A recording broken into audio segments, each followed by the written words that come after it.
পুরুষের জীবনে এমন একটা সময় আসে তখন আর শরীরের শক্তি থাকে না, পকেটের জোরটাও থাকে না। এতদিন যাদেরকে খাইয়েছিল, যাদের কথায় নেচেছিল, তারা কেউ পাশে থাকে না। পাশে থাকে একমাত্র ওই অবহেলিত নারী, হ্যাঁ, মানে তার স্ত্রী, যাকে সে দিনের পর দিন অবহেলা করেছিল। মানুষের কথায় তার উপরে মানসিক নির্যাতন করেছিল। পুরুষকে জন্ম দেন একজন নারী, আবার সেই পুরুষের শেষ সময়টায় পাশে থেকে সুন্দর একটা মৃত্যু উপহার দেন একজন নারী। একজন পুরুষের শারীরিক শক্তি ও পকেটের জোর যতদিন থাকবে ততদিন সে তার স্ত্রীকে মানুষ মনে করে না। যখন এসবে ভাটা নেমে আসে তখন তার হুঁশ ফিরে, কে তার আপন আর কে তার পর। আসলে তখন আর কিছুই করার থাকে না।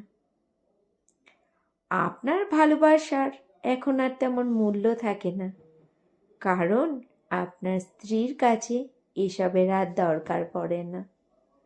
সে অভ্যস্ত হয়ে পড়ে অন্যভাবে, হেলায়, অবহেলায়, ভালোবাসায়, যত্নে, কোনো কিছুতেই সে যেন খুশি আর হতে পারে না, অখুশিও হতে পারে না। সংসার এক মায়ার বাঁধন, এখানে ভালো লাগলে আঁকড়ে ধরে থাকতে হয়, না লাগলেও থাকতে হয়। কত শত সংসার টিকে থাকে শুধুমাত্র সন্তানের মুখের দিকে চেয়ে। সেই সন্তানও এক সময় পর হয়ে যায়, সে তার নিজের জীবন নিয়ে ব্যস্ত হয়ে যায়। শেষ বয়সে এসে পাওয়া না পাওয়ার হিসাব মেলাতে গিয়েও কিছুতেই যেন হিসাব মেলে না। সেই অবহেলিত অযাচিত নারী আপনার শেষ বয়সে আপনাকে বাহুডোরে বেঁধে রাখে, বিপদে আপদে, সুখে দুঃখে। তাই আজ থেকেই সতর্ক হন, নিজের সহধর্মিণীকে মূল্য দিন। শেষ বয়সে অন্তত লজ্জিত হতে হবে না তার কাছে। বরমশাই সকালবেলায় বাজারে গিয়ে অনেক রকমের বাজার করে নিয়ে এসেছে। সে তো আর বাড়িতে থাকে না, ঠিকমতো বাজার হাটঘাট করতে পারে না। লোকটি না বাজার করতে খুব ভালোবাসে। আর ও যখন বাইরে ছিল তখনই আমি ওকে প্রায়ই বলতাম, জানো, আমার না মোরলা মাছ খেতে খুব ইচ্ছে করে। ও এসে প্রথম যেদিন বাজারে গেছে, মোরলা মাছটা কিন্তু আনতে একদমই ভোলেনি। মোরলা মাছটা কেটে ধুয়ে পরিষ্কার করে নিলাম, পাবদাটা কাটিয়েই নিয়ে এসেছিল, আর এনেছিল মাছের ডিম। সকালের খাবারে মাছের ডিমের বড়াটা ভেজে দিলাম। আর বরমশাই যখন বাড়িতে থাকে সকালে সেদ্ধটা, মানে যেইটাই সেদ্ধ দেওয়া হোক, এটা মাখার দায়িত্বটা ওর উপরেই পড়ে।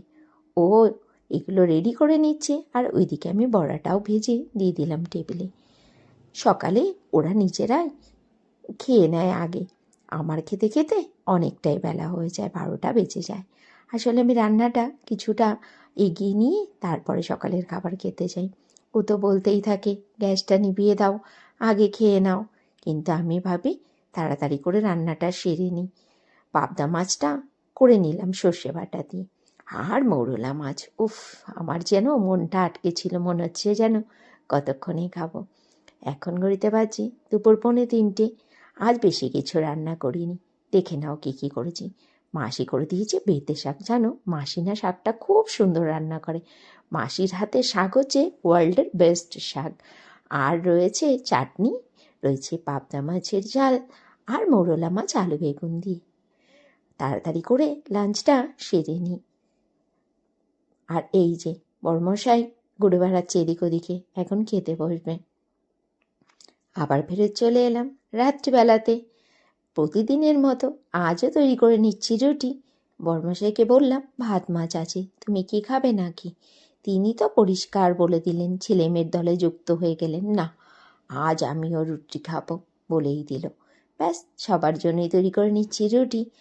আর কিনে এনেছে আলুর দম ফ্রাই।